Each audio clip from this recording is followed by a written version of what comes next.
You are listening and watching to a very special podcast. Alright, y'all. I've been doing a lot of work on the others. I haven't done Lola's yet. Lola is one of my most fascinating characters of all time. And, yeah. I really hope you guys enjoy. Here we go. It was a long time since the defeat of Deimos Falcone. Lola seemed to recover, even though she had a lot of scars upon her. But she was going to get past this. She knew she was free. She knew she was happier and much more better than she was before. And it was all thanks to her friends, but mostly to Jean Kirstein. And of course, Endymion, and of course, Luna, who had a change of heart. But Luna seemed a bit forlorn. She was a bit depressed. She was guilty for all the things she had done, and she felt like she couldn't face the others again because, well, she feared of rejection.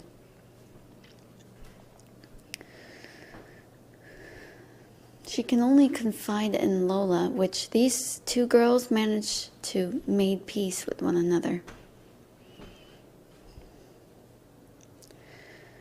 Lola sighed. Luna was asleep. Endymion was checking up on her. He was closing the door when Mira asked, "So, how is she?" Mira asked. Out like a light. She's been busy crying herself to sleep. She said that she always had these nightmares. I know this isn't my best specialty, but I managed to give her some medicine. Well, it could actually help. Well, what am I kidding? I don't even know what goes on in her life, but we're still gonna support her, aren't we? Lasana said. Of course we are. Look at her. She's changed quite a lot and she's become much nicer, but I'm afraid her kindness won't do any good. She's quite afraid of rejection. I believe she might have done this before. And she still wants to reach out, but she's afraid to because in the past she had been rejected because of her behavior. Endymion remarked. Lola nodded. I can see. You need to be a man to be strong enough to deal with someone like her. Someone who's a sight... Elfman was saying. However, Mira just jabbed him in the ribs with her elbow. Elfman, please, don't say that. Elfman looked at Endymion, who looked a bit pained. Elfman felt bad. Oh, sorry, I didn't mean to say that. No, it's fine. You do have a point. I mean, I'm one heck of a guy to even look after her. I'm in love with this girl. I don't know why. It's kind of weird to say it, isn't it? To be in love with a girl. He looked a bit embarrassed for saying that. But Mira said, Oh, you don't have to feel embarrassed. I know how much you care about her. After all, you've been with her since, well, since you were assigned to look after her. That made Endymion nod. Well, that's very much true. But I still feel like a burden to her. Ever since she found out about her mother and how cruel her dad is, she's got nobody except me. I'm the only one she cares about. And I guess in some way, I was her first friend. That's true, Lola said, scratching the back of her head. Suddenly there was a knock at the door. Come in, Lola called. It was Jennifer, and it looked like she wasn't alone. Jean came in. Hey, something... Oh.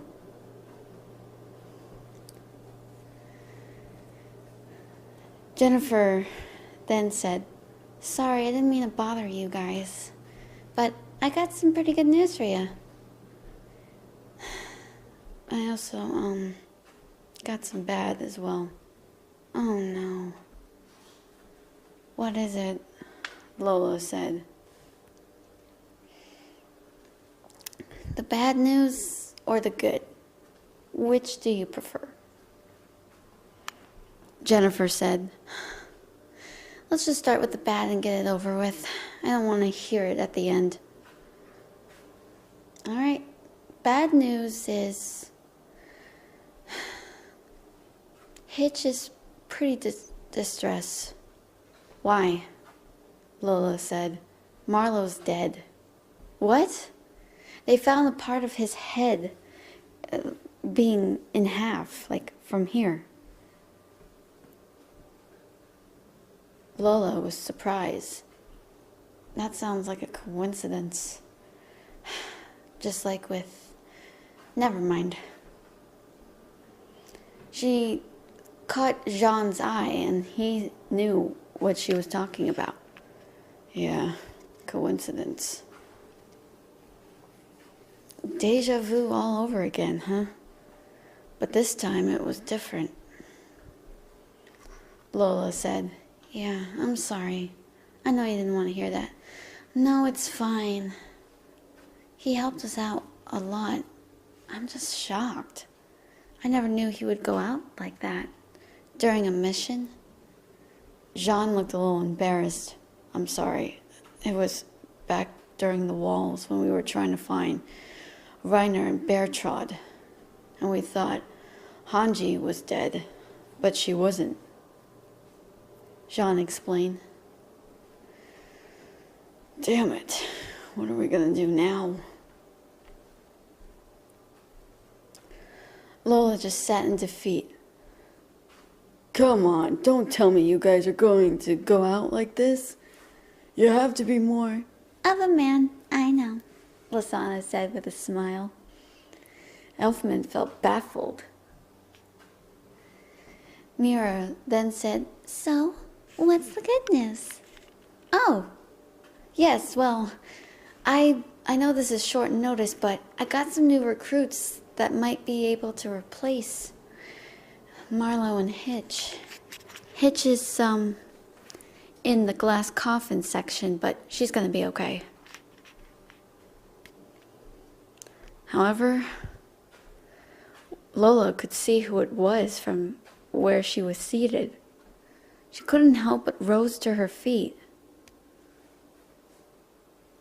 Mira was surprised. Lasana couldn't believe it.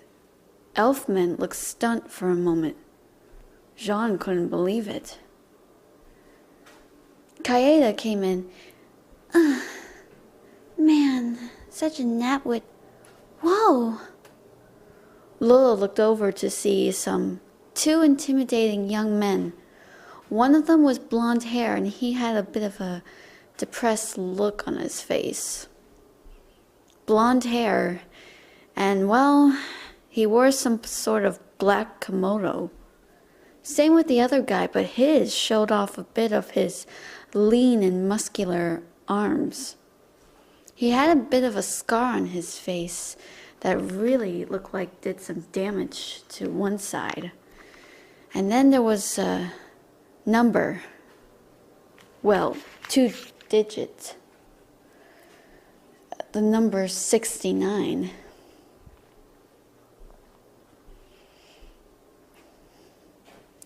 That's when Lola spoke out. Who are you? The guy with the scar face said, Shuhei Hisagi, from Squad 9.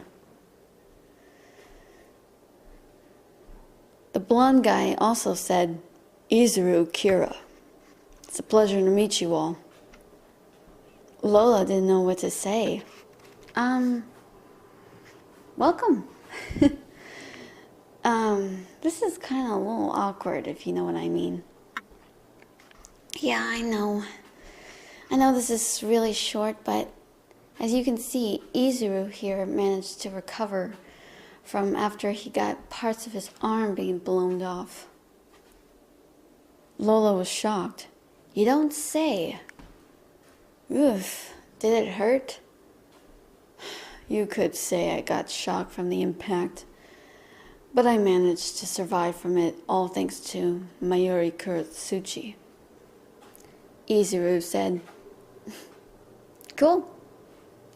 Glad we're on the same page, Lola said. The more the merrier. Welcome to the squad. The squad of the most unrealistic and unusual people that you would ever meet that would come across in this squad.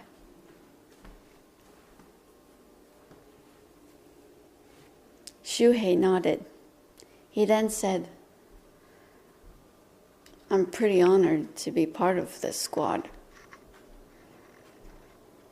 You're Dolores Nikita? Lola. But yeah, I am Dolores Nikita. Don't call me Lolly. Don't call me Dolly. Don't call me Lolita. And we're good. Got it? Mira had to smile. Yeah. If you do, you'll die. This surprised the two a bit, but it was more of a dull surprise. Well then, I believe we should be careful, remarked Shuhei. Yeah, I don't want to get under your skin, Izuru said. Smart choice, boys. Well, is there anyone else? Well, I did got a little helper, but she's not going to be fighting alongside you guys. She's got a bit of a history with a heart stabbing. Izuru shuddered at this. There was a knock at the door. Jennifer smiled.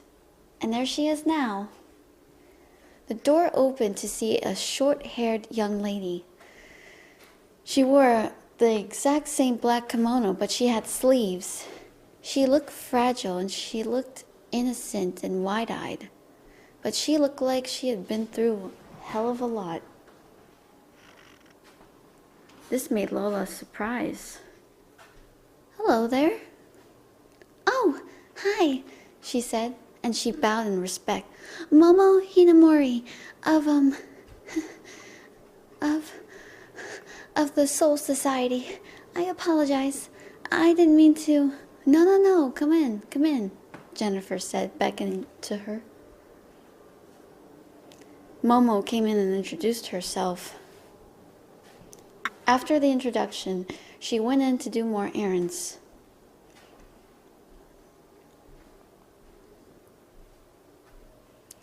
Jennifer then explained that Momo's former captain of Aizen had betrayed her, and also having to deal with emotional stress. However, when the time comes, perhaps Momo will work alongside Lola, including her captain, the newest addition. Lola was excited. Well, this is going to be quite awesome. I'm very honored to work with you, Lola said. And so it begins. That's only just the beginning, isn't it? Well, you're going to find out more on this amazing crossover. Thank you so much for listening and watching. We got more on Lola coming your way. I'm Catherine Donovan. Catch you later.